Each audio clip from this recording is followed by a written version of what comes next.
이 시간 우리에게 주시는 말씀은 예레미야 4장 1절에서 4절까지 말씀입니다.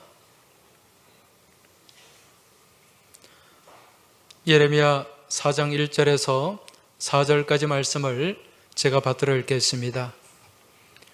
여호와께서 이르시되 이스라엘아 네가 돌아오려거든 내게로 돌아오라. 네가 만일 나의 목전에서 가증한 것을 버리고 네가 흔들리지 아니하며 진실과 정의와 공의로 여호와의 삶을 두고 맹세하면 나라들이 나로 말미암아 스스로 복을 빌며 나로 말미암아 자랑하리라. 여호와께서 유다와 예루살렘 사람에게 이와 같이 이르노라. 너희 묵은 땅을 갈고 가시덤불에 파종하지 말라. 유다인과 예루살렘 주민들아 너희는 스스로 할례를 행하여 너희 마음 가죽을 베고 나 여호와께 속하라. 그리하지 아니하면 너희 악행으로 말미암아 나의 분노가 불같이 일어나 사르리니 그것을 끌 자가 없으리라. 아멘. 우리 옆에 계신 분들에게 서로 좀 인사를 나누면 좋겠습니다. 참 잘 오셨습니다. 당신은 믿음의 승리자입니다. 할렐루야. 네, 오늘도 이 복된 자리에 나오신 우리 모든 믿음의 교우들 주님의 이름으로 축복합니다. 오늘 날씨 참 좋잖아요. 예, 산으로 들러 나가는 사람들 많이 있는데 그중에 또 교회 다니는 사람들도 많이 있어요. 그럼에도 불구하고 오늘 이 예배 자리를 사모하고 또 주일을 성수하기 위해서 이 자리에 모인 우리 모든 믿음의 교우들 하나님께서 불꽃 같은 눈동자로 바라보고 계시는 줄로 믿습니다. 또 이 예배 기쁘게 흠양하실 줄 믿습니다. 요즘 들판에 나가면 오곡백과가 무르익어 있습니다. 저는 가끔 이 김해, 명지 이쪽을 이렇게 지나가다 보면 마음이 무거울 때가 많이 있어요. 왜 그런고 하니 여러분 이 김해는 우리나라 대표적인 곡창이잖아요. 우리나라 3대 평야 그러면 저기 전라도에 있는 호남 평야, 나주 평야, 김해 평야가 속하는데 그 중에 이 김해 평야는 낙동강 이 삼각주, 이 삼각주에 있는 정말 기름진 정말 옥토 중에 옥토인데 이런 땅이 아파트가 지어지고 공장으로 바뀌고 그러면서 저는 촌에서 자라잖아요. 그러다 보니까 마음이 편치 않을 때가 있습니다. 여러분 요즘 우리가 이 우크라이나 전쟁을 보면서 이제 앞으로 식량이 이게 무기화가 될 수 있다는 것 우리가 지금 경험하고 있거든요. 당장 우크라이나의 전쟁으로 인해서 밀 수출이 안 되니까 이 곡물 가격이 얼마나 폭등해 버립니까? 이 세계적인 곡창이라고 할 수 있는 우크라이나 또 미국의 대평원, 아르헨티나 이런 나라에서 이 곡물을 무기화해 버리면은 앞으로 심각한 식량 위기를 우리가 겪을 수 있다는 것입니다. 자, 이렇게 이 김해 땅, 이 김해 평야가 좋은 땅인데 여러분 지금 이러한 땅들이 많이 사라지고 있어요. 지난 추석 때 제가 시골에 가서 하룻밤을 지내고 왔는데 그 시골에 가서 저희 아들과 함께 옛날 저희 부모님들이 이제 농사를 지었던 그 땅 중에 이 다랭이 논이 있어요. 다랭이 논. 여러분 다랭이 논이 뭔지 아시죠? 이 산자락에 거기에 땅이 좀 있었는데 거기가 어떻게 됐는가 한번 가봤어요. 가봤더니 완전히 쑥대밭이 됐더라고요. 농사를 안 지으니까.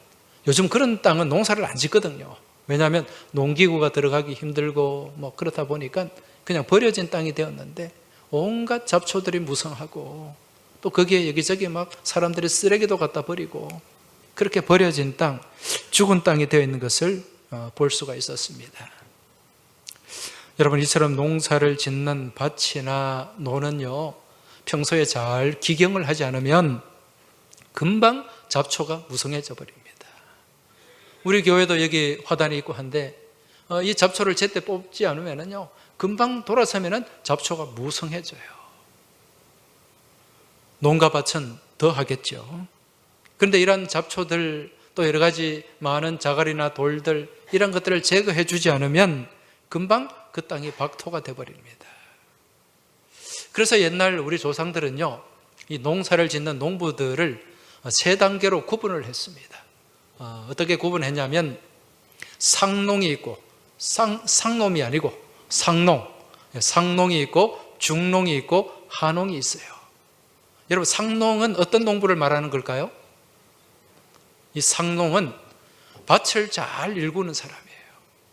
밭을 잘 가꾸고 거름도 주고 객토도 하고 그렇게 해서 농사를 잘 지을 수 있는 그런 좋은 땅을 만드는 농부, 그런 농부를 최고로 쳐줍니다. 상농이라 그래요. 그럼 중농은 뭘까요?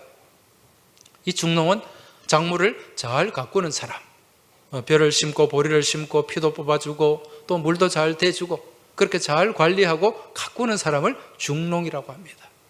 그럼 하농은 이것도 저것도 아닌 사람, 게을러 터진 사람, 논에 가보면, 밭에 가보면 뭐 벼나 잡초나 거의 반반으로 그렇게 자라는 그런 농부는 하농으로 친다는 거죠. 그러니까 제일 좋은 농부는 땅을 잘 관리하고 잘 일구는 사람이라는 것입니다. 왜냐하면 농사를 아무리 잘 지어도요, 땅이 안 좋으면, 땅이 박토가 되어버리면 농사 결실이 없습니다.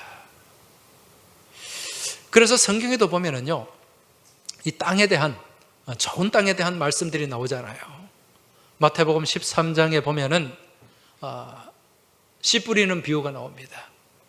그 씨 뿌리는 비유에 보면 예수님께서 이제 4가지 종류의 땅을 얘기하죠. 먼저 첫 번째는 어떤 땅이 있습니까? 길가와 같은 땅이 있어요. 단단하게 굳은 땅입니다. 두 번째는 돌짝밭, 자갈밭이 있죠.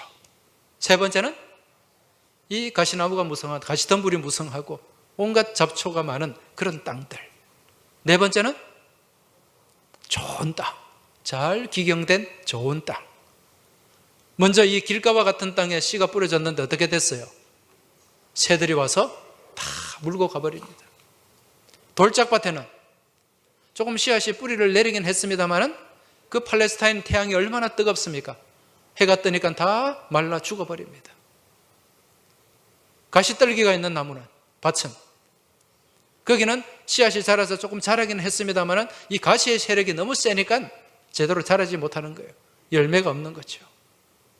그런데 좋은 땅에 떨어진 씨앗은 어떻습니까? 건강하게 잘 자라가지고 30배, 60배, 100배의 결실을 거둘 수 있었다는 것입니다. 자, 그렇다면 여기서 앞서 말씀드린 길가와 같은 땅, 자갈밭, 또 가시덤불이 무성한 땅, 이런 땅은 무슨 땅이라고 얘기할까요? 오늘 본문에 나오죠. 오늘 말씀 3절을 보면은 뭐라고 말씀합니까? 여호와께서 유다와 예루살렘 사람에게 이와 같이 이르노라. 너희 묵은 땅을 갈고 가시덤불에 파종하지 말라. 이런 땅, 가시덤불이 무성하고 자갈이 무성하고 단단하게 굳어있는 땅, 이런 땅은 무슨 땅이다? 묵은 땅이다. 이 묵은 땅이라는 말은 설명드린 것처럼 방치된 땅이에요. 관리가 되지 않는 땅. 그로 인해서 온갖 잡초와 또 가시와 독초들이 가득한 땅, 이 땅이 묵은 땅이라는 거죠. 성경에서는 자주 우리의 심령을, 사람의 심령을 무엇으로 비유하는가? 밭으로 비유하고 있습니다. 그래서 우리의 심령의 밭 또한 평소에 잘 기경이 되어 있으면, 잘 관리가 되면 무엇이 자라지 않는다? 잡초가 자라지 않아요. 독초가 자라지 않아요. 그런데 이게 제대로 기경되지 않고 관리되지 않는다면 나도 모르는 사이에 우리 심령의 밭에 무엇이 올라온다고요? 잡초가 올라오고 독초가 올라오고 가시가 올라오게 됩니다. 이런 밭을 뭐라고 얘기합니까? 쑥대밭이라고 합니다. 쑥대밭. 쑥대밭 심령이 되어버리는 거예요.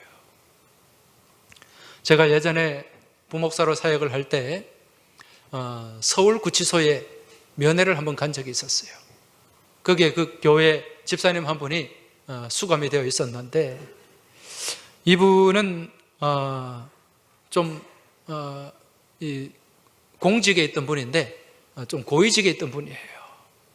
그런데 뭔가 어떤 잘못된 일에 연루가 되어가지고 그렇게 이제 구치소에 수감이 되어서 또 재판을 받는 그런 과정에 있었는데, 제가 가서 면회를 하는데 거기 한 몇 개월 있는 동안 평소에 제가 보던 그분의 모습이 아니었어요. 평소에는 굉장히 점잖하고 또 인자한 모습이 보이는데 그 잠시 얘기를 하는데 굉장히 격앙되어 있더라고요. 자기는 억울하고 이용당하고 배신당했다. 그러면서 그 말하는 한마디 한마디 그 표정 가운데 가시가 무성하게 돋아있는 것을 볼 수가 있었습니다. 그 환경이 그렇게 만드는 거죠. 거기에 있으면서 막 분한 마음, 억울한 마음, 막 이런 마음에 지배받고 뭐 거기서 제대로 기도 생활을 했겠습니까? 그러다 보니까 자기도 모르는 사이에 그 심령의 밭 가운데 잡초가 돋아나고 가시, 독초가 돋아나고 있었다는 것입니다. 근데 여러분, 성경이 그렇다고 다 그런 건 아니에요. 예. 우리의 믿음의 자세가 중요합니다. 제가 지난 여름에 휴가를 경주로 갔었습니다. 경주에 가면 여러분 양동마을이라고 있잖아요. 예, 그 양동마을에 제가 한 2박 3일을 머물렀는데 거기에 삼산고택이라고 있어요. 그 삼산고택은 이동우 집사님이라는 분이 소유하고 있는 집인데 윗때부터 물려받은 아주 오래된 고택이 있죠. 그 고택을 잘 수리를 해가지고 저희 가족들이 좀 머물 수 있도록 그렇게 배려를 해 주셨습니다. 이 이동우 집사님은 어떤 분이냐면은 지금 서울의 소망교회 집사님 부인은 권사님이신데 과거에 이명박 대통령 시절에 이분이 연설 비서관을 담당하셨어요. 그 대통령이 연설하는 그 모든 연설문을 이분이 다 그렇게 또 초안하고 또 그렇게 준비하는 그런 책임을 맡았죠. 그리고 그 뒤에 또 승진을 해가지고 기획관리실장, 수석급으로 차관급이죠. 그런 일을 맡으신 분인데 굉장히 이명박 대통령 측근이에요. 그래서 늘 저하고 가끔 이렇게 카톡을 주고받고 그렇게 연락을 하고 있는데 저한테 자주 그 메시지를 보내주십니다. 이명박 대통령의 근황에 대해서. 그 지금은 이제 형 집행정지로 좀 나와 있습니다만은 그전에는 계속 이분이 구속되어 있었잖아요. 예. 그 가운데 이제 들려오는 그 카톡의 내용을 보면은 계속 이 대통령이 그 옥중에서도 기도하는 시간을 놓치지 않는다는 거죠. 그리고 늘 성경을 보고 또 지난 부활절에는 3일간 금식 기도한다고 같이 기도해달라고 저한테 또 연락을 해오셨어요. 그러면서 그 신앙의 중심, 이분이 뭐 물론 사람 여러분 다 공간은 있습니다. 공간에 있는데 이분이 장로님이잖아요, 그렇죠? 그러면서 그래도 그 믿음을 놓치지 않기 위해서 옥중에서도 그렇게 애를 쓰고 또 기도하는 그런 모습을 보여주었습니다. 그럼 무슨 내용이냐? 사람의 환경이 중요하지 않다는 거예요. 그 환경과 그 처한 현실 가운데서 내가 어떤 믿음을 가지냐에 따라서 내 마음이 또 박토가 될 수도 있고 또 옥토가 될 수도 있다는 사실 믿음으로 깨달으시길 주의 이름으로 축원합니다. 따라서 우리는 평소 이 심령의 밭을 잘 기경을 해야 됩니다. 이제 오늘 말씀은 이러한 심령의 밭을 잘 기경해야 되는 이유와 또 어떻게 하면 심령의 밭을 잘 관리할 수 있는가를 우리에게 말씀해 주고 있는데 오늘 말씀 한번 1절을 보시기 바랍니다. 여호와께서 이르시되 이스라엘아 내가 돌아오려거든 내게로 돌아오라. 내가 만일 나의 목전에서 가증한 것을 버리고 내가 흔들리지 아니하며. 자, 이렇게 말씀하고 있습니다. 지금 우리가 이 심령의 밭이 묵은 땅이 되지 않고 박토가 되지 않기 위해서는 제일 중요한 게 무엇인가? 누구에게로 돌아가야 된다? 하나님께로 돌아가야 된다. 하나님께로 돌아간다는 것은 늘 하나님을 바라보는 삶을 얘기하는 거예요. 하나님을 신뢰하고 의지하는 삶을 얘기하는 것입니다. 하나님께로 돌아간다. 무엇입니까? 회개를 얘기하는 거죠. 여러분 이 구약의 선지서 말씀 이사야, 예레미야 또 뭐 에스겔 그 외에 호세아 말씀부터 많은 선지자의 핵심, 중심되는 내용이 무엇인가? 하나님께로 돌아가는 것입니다. 여호와께로 돌아오라. Return to God. 하나님을 향해라는 것이에요. 하나님을 바라보라는 것이에요. 그래서 하나님을 바라보면서 이제 무엇을 버려야 되는가? 나도 모르게 내가 갖고 있던, 내가 바라보고 의지했던 우상을 버려야 된다는 거죠. 나의 목전에서 무엇을 버리고? 무엇을 버리고? 가증한 것을 버리고. 여러분, 가증한 것이 무엇입니까? 하나님이 가장 싫어하는 거예요. 이 가증하다는 말은 정 떨어진다는 거예요. 보기도 싫다는 거예요. 더럽다는 거예요. 하나님이 가장 싫어하고 혐오하는 것, 그게 뭡니까? 우상이에요. 우상. 나 외에 다른 신을 섬기지 말라고 분명히 말씀하셨지 않습니까? 그런데 우리는 하나님만 섬기고 하나님만 믿어야 되는데, 하나님을 믿는다고 하면서 나 자신도 모르게 내 안에 무엇을 갖고 있습니까?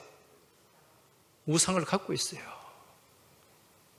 제가 이 말씀 드리면, 아이고 나는 우상 숭배 안 하는데, 그렇게 말씀하시는 분, 생각하는 분 계실 거예요.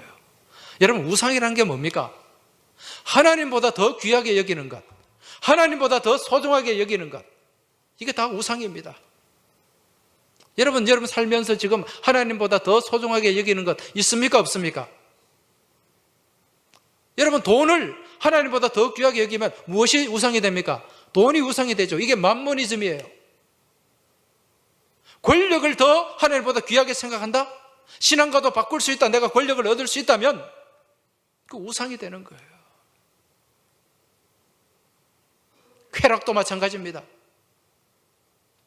자식도 마찬가지예요.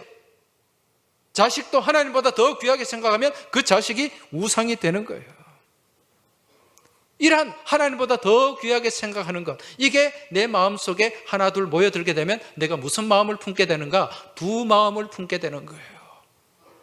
여러분, 두 마음을 품으라고 했습니까? 품지 말라고 했습니까? 품지 말라. 두 마음을 가진 자는 우상 숭배하는 마음이라는 거죠. 왜? 하나님이 아닌 다른 것에 마음을 뺏겨 버리기 때문에. 그렇게 되면 나 자신도 모르게 내 심령의 밭에 무엇이 자라나게 된다? 잡초가 자라고 독초가 자라고 가시가 자라게 된다는 것입니다. 그래서 이 가증한 것을 먼저 버려야 돼요. 우상을 깨뜨려야 된다는 것입니다. 그리고 그 다음에 우리가 가져야 될 모습은 무엇인가? 흔들리지 말아야 돼요. 2절 그 뒤에 말씀에 보면, 가증한 것을 버리고 네가 흔들리지 아니하며.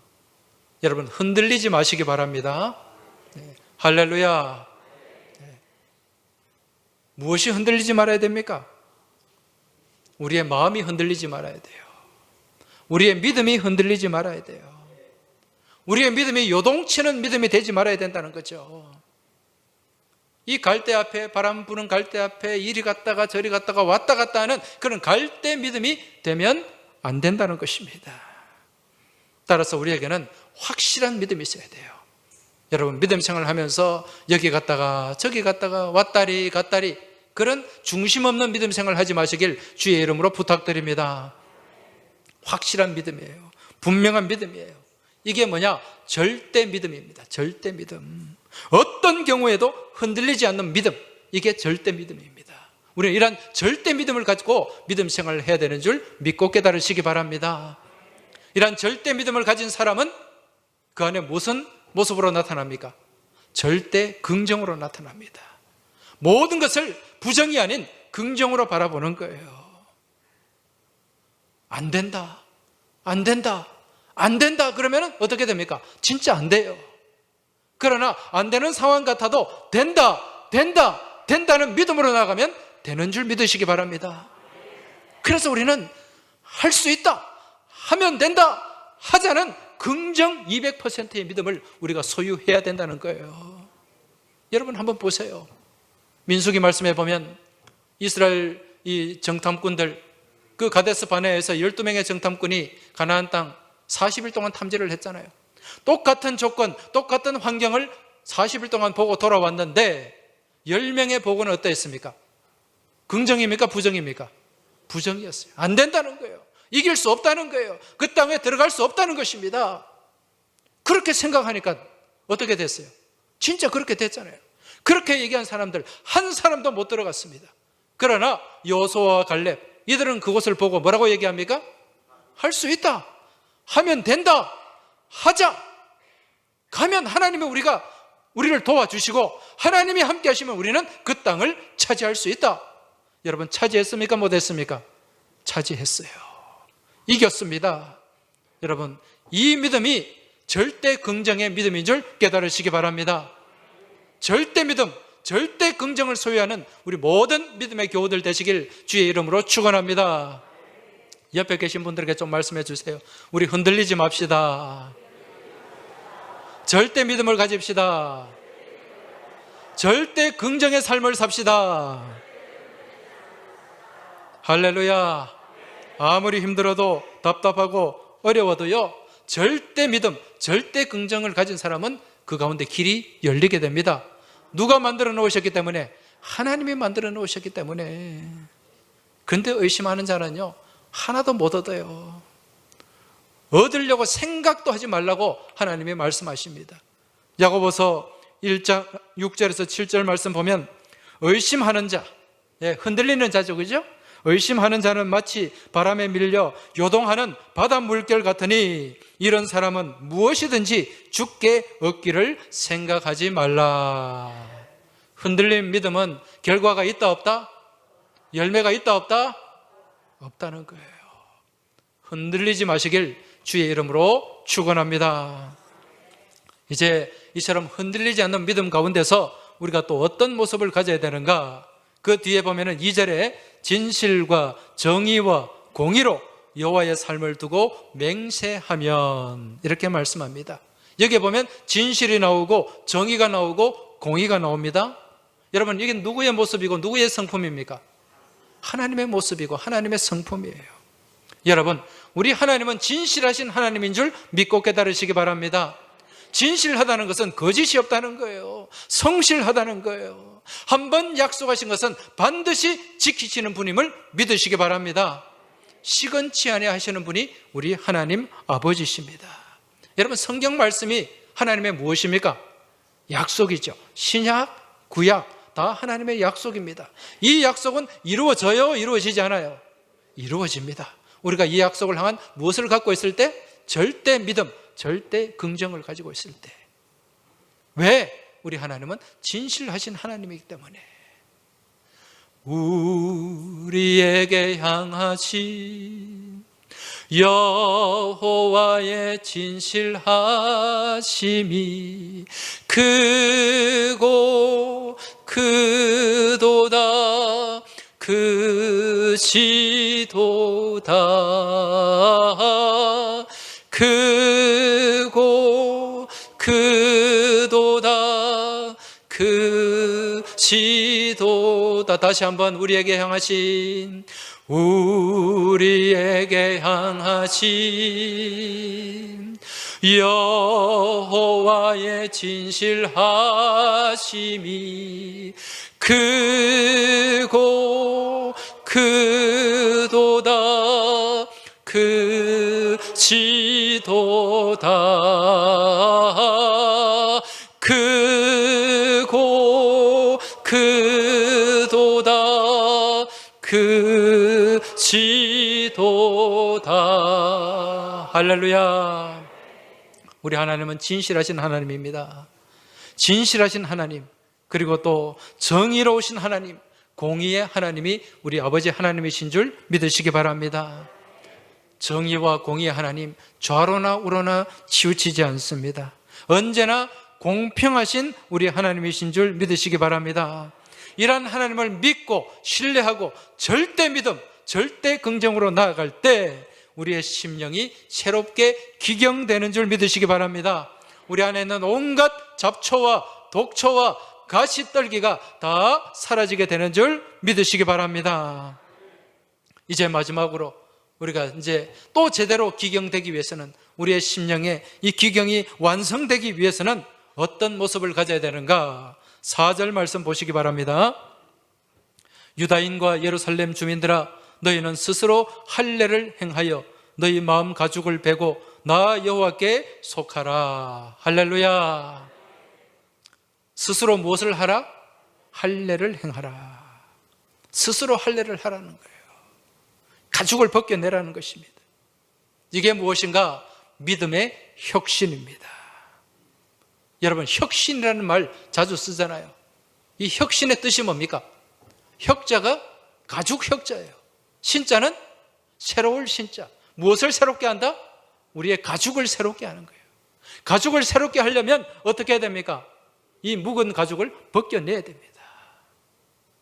혁신이 이루어지려면 가죽을 벗겨내는, 그 묵은 것을 잘라내는 아픔과 고통이 있어야 된다는 거죠.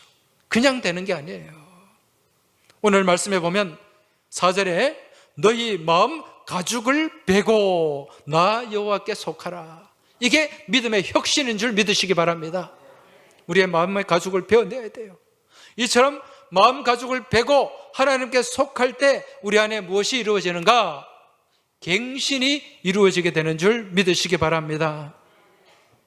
우리 안에 썩은 것을 잘라내고요, 골문 것을 끊어내고 도려낼 때 우리 안에 그 가죽을 벗겨내는, 도려내는 아픔을 감당하며 혁신을 이룰 때 우리 안에 갱신이 이루어진다는 겁니다. 여러분, 갱신이라는 말은 또 무슨 말입니까? 갱자가 고칠 갱자죠. 고쳐서 새롭게 되는 거예요. 아마 이 자리에 계신 분들 운전면허증 다 있습니까? 예, 있는 분도 있고 없는 분도 계실 텐데 운전면허 따신 지 한 몇 년 되셨어요? 한 20, 30년 되신 분들이 많이 계시죠? 운전면허 따고 10년 지나면 뭐 해야 됩니까? 갱신해야 돼요. 그 갱신 안 하면 어떻게 됩니까? 면허증 취소되죠. 박탈되죠. 중간중간 갱신을 해줘야 된다는 것입니다. 우리의 믿음도 마찬가지입니다, 여러분. 믿음의 삶도 마찬가지예요. 순간순간 우리가 갱신을 이루어 가야 됩니다. 계속 갱신되지 아니하고 한 곳에 머물러 있으면 어떻게 된다? 나도 모르는 사이에 내 심령의 밭에 잡초가 자라요. 독초가 자라게 된다는 것입니다. 그래서 말씀과 기도의 쟁기로 계속 기경을 해야 됩니다. 그리고 진실과 공의와 정의로 썰어질을 해야 된다는 거예요. 여러분, 썰어가 뭔지 아십니까? 쟁기가 뭔지 아십니까? 예. 여러분, 쟁기는 논을 가는 도구. 예, 인터넷에 한번 찾아보십시오. 예, 그 쟁기로 논을 가는 거예요. 밭을 가는 거예요. 썰에는 무엇인가? 이렇게 길쭉하게 이렇게 생긴 건데 이걸로 어떻게 합니까? 그 간 밭을 이렇게 부드럽게 그렇게 덩어리도 부숴주고 그렇게 하는 도구가 썰입니다. 이걸 해줘야 된다는 거예요. 그래야 믿음의 갱신이 이루어집니다. 또 한 가지 질문을 드릴게요. 오늘 이 자리에 혹시 갱년기 맞이하신 분 계십니까? 예. 갱년기 지금 중에 있는 분도 있고 갱년기 지난 분도 있고 또 갱년기가 올 분도 있을 거예요. 여러분, 갱년기가 뭡니까? 갱년기. 이 갱자가 무슨 갱자예요? 다시 갱자. 예, 해년자죠. 그러니까 우리 인생의 이 횟수를, 이 인생의 이 나이를 새롭게 갱신해야 된다는 거예요. 갱신해야 될 때가 됐다는 거예요. 왜 그렇습니까? 우리가 인생을 한 40년, 50년 이렇게 살다 보니까 몸도 마음도 좀 많이 낡았잖아요. 그것 갖고 계속 그래가면 병들 수밖에 없고 주저앉을 수밖에 없다는 거예요. 그럼 갱년기가 다가오면 어떻게 돼요? 새롭게 무엇을 해야 된다? 갱신을 해야 된다는 거예요. 갱신하지 못하면 주저앉게 되지만 갱신이 이루어지면 새롭게 비상하는 인생을 살아가게 될 줄 믿습니다. 여러분, 독수리라는 짐승, 이 독수리는 하늘의 제왕이잖아요. 이 독수리가 몇 년 사는지 아십니까? 독수리가 사람하고 비슷하게 살아요. 70년을 삽니다. 70년을 살 수 있대요. 그런데 상당수 독수리는 40년을 살고 소명을 끝냅니다. 자, 이 40년, 독수리가 40년 정도 되면 어떻게 되는가? 여러분, 독수리의 그 부리 한번 보세요. 얼마나 이 부리가 날카롭습니까? 근데 한 40년 정도 되면 독수리의 그 날카로운 부리가 굽어버려요. 그 독수리의 그 날카로운 발톱, 이 발톱으로 그냥 토끼도 채고 뭐 온갖 짐승들 채가잖아요. 그런데 한 40년 정도 지나면 이 날카로운 발톱도 다 무뎌져 버립니다.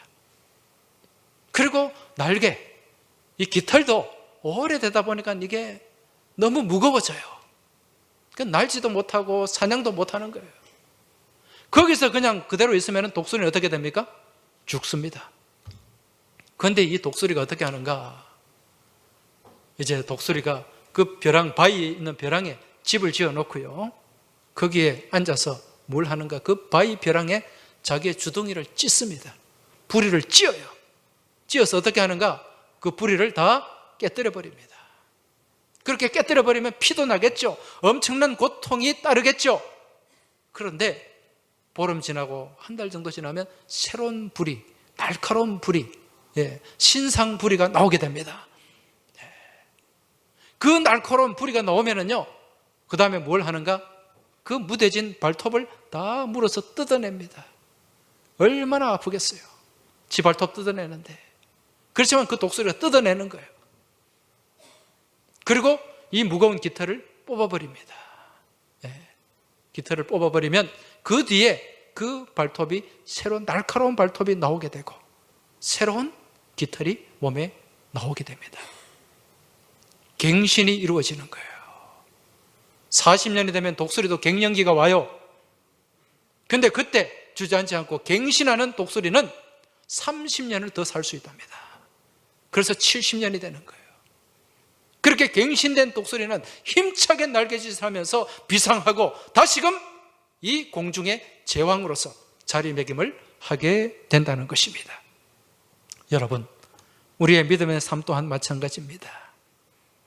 우리가 믿음의 삶을 살면서 또 인생을 살아오면서 알게 모르게 우리의 마음도 우리의 영적인 그런 모습도 많이 둔감해지고 무뎌지고, 그래서 이 말씀을 향한 불이도 굽어버리고 이 기도를 향한 이 발톱도 묻어져 버리고, 그렇게 나도 모르게 그렇게 된다는 거예요.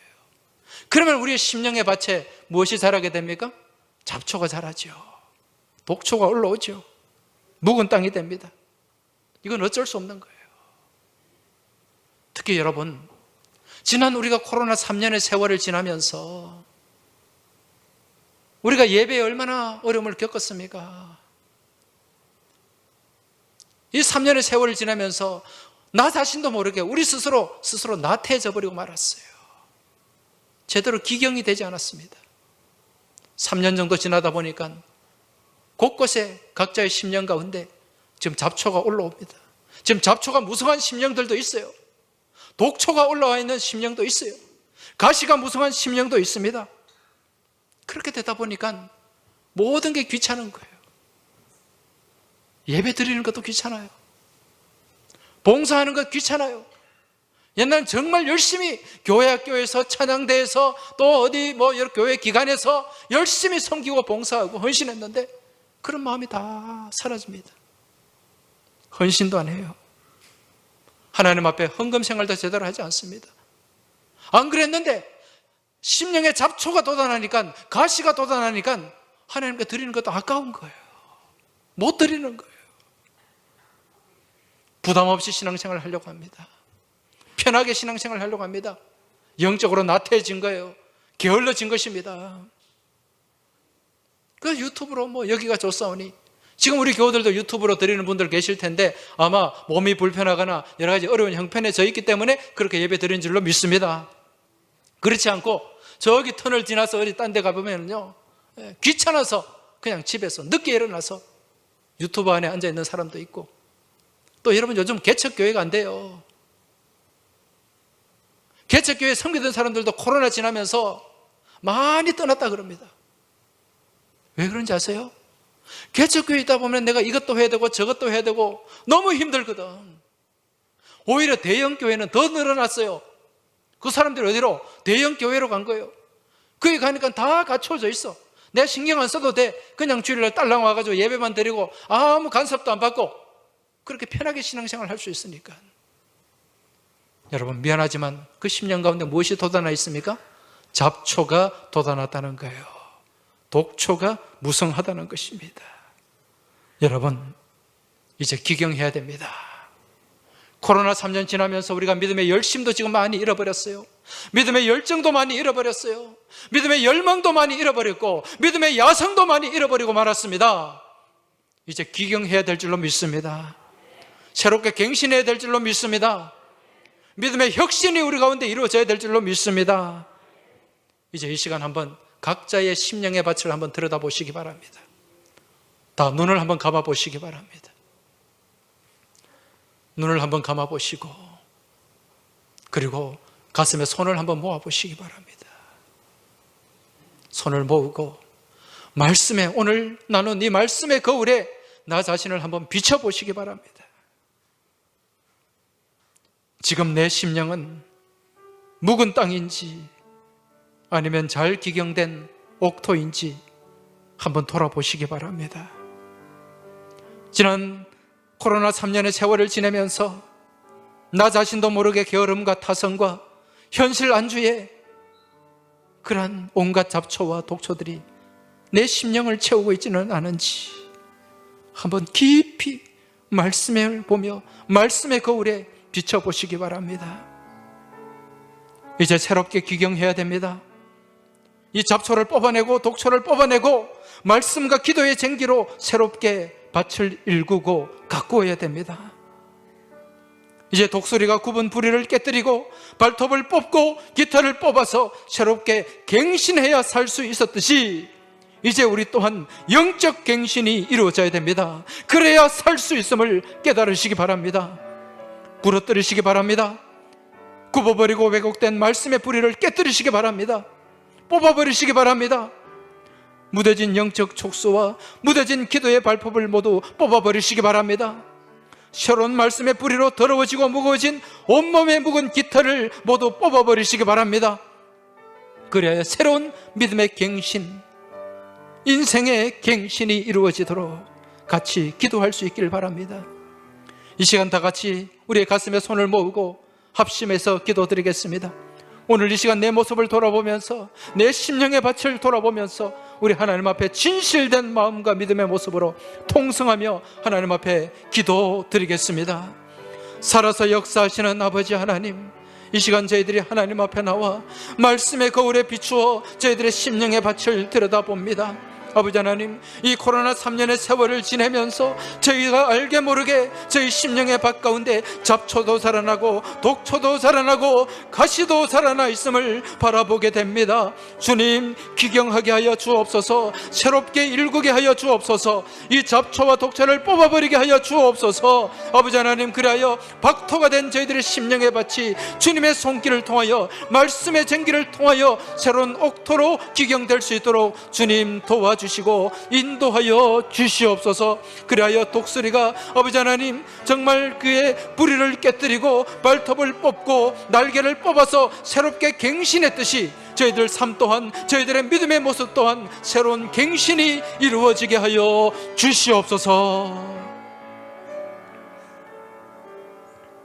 살아 역사하시는 아버지 하나님, 이 시간 말씀의 거울에 저희들의 모습을 비추어 봅니다. 그동안 저희들이 잘 믿는다고, 신앙생활 잘 한다고 착각하지는 않았는지 오늘 말씀 앞에 저희를 내어놓게 하여 주시옵소서. 저희도 모르는 사이에 저희들의 심령 가운데, 저희들의 심령의 밭에 잡초가 자라고 독초가 자라고 가시가 무성해지지는 않았는지 주님 돌아보게 하여 주옵소서. 다시 살피게 하여 주옵소서. 이제 이러한 저희들의 모습을 바라보면서 기경하기를 원합니다. 말씀의 쟁기로 기경하기를 원합니다. 기도의 쟁기로 기경하기를 원합니다. 그리하여 저희들의 심령이 새로워지게 하여 주시고 저희들 믿음 안에 새로운 믿음의 혁신이 이루어지게 하시고 갱신이 이루어지게 하여 주시옵소서. 이번 한 주간에도 이 말씀 붙잡고 의지하며 계속해서 갱신하고 혁신해 나가는 믿음의 주인공들이 다 되길 소망하며 우리 주님 예수 그리스도 이름으로 간절히 기도하옵나이다. 아멘.